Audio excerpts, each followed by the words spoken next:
Hey guys, welcome back to my channel. So, it has been highly requested that I do a Draw My Life video, so that's what I'm going to do. I was born in the late Cretaceous period, about 66 million years ago or so. Like, nothing too special about that day. It's just your average mammalian live birth, like, no big deal. But growing up during that time was actually very scary for such a small rodent like myself. Like, imagine living in a world where a dinosaur that's like a billion times bigger than you could just scoop you up and swallow you whole in a matter of seconds. Like, it's pretty terrifying. But like as crazy as it was, like we adapted, and as small as we were, like our size actually helped us and made it harder for large predators to see us. So I just kind of did what my parents did and burrowed myself far enough underground to remain out of sight and like out of the way. But I also like adapted a nocturnal sleep schedule, which was like the opposite of my predators, who were usually up and about like during the day and asleep at night. But so like while they were sleeping, I would just leave my burrow and forage for food, which like by the way, guys, was like so much work.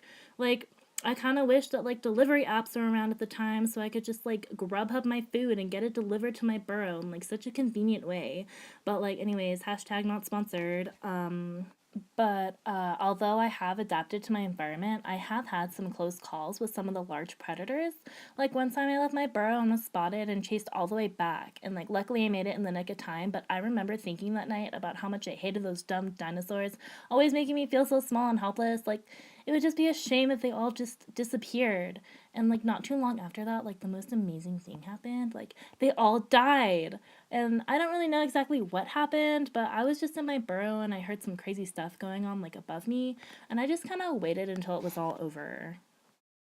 But like when I came back above ground, like I had found out that at least 70% of all living species were wiped out. Like some of my other mammalian friends were able to survive as well as like some birds and reptiles, but like 70%, that's a lot. Like and I don't think anyone knows for sure what happened, and like a bunch of my friends were arguing like, "Oh, it's a volcano, it was an asteroid, it was something else." Like I don't know.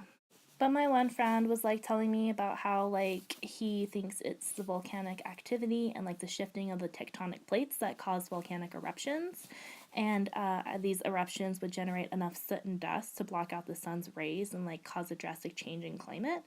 And I guess also the resulting lava rocks were originated from the Earth's mantle, which has a good amount of iridium, so that'll explain how they found all that iridium across the globe.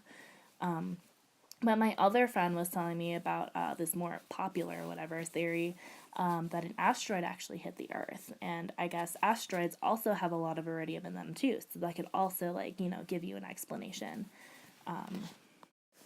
But both those theories are really interesting, and to this day, I still don't know which are the quote unquote right ones. But I did know one thing for sure, like, I survived, and a select few other species survived, and it just felt pretty great. And the dinosaurs weren't hunting us anymore, so future generations were able to evolve into bigger mammals that didn't have to carefully forage in the night. Like, it felt really good. But I can't wait to see what the future has in store for me. And I guess that concludes my Draw My Life. Thank you for watching, and be sure to subscribe to my channel.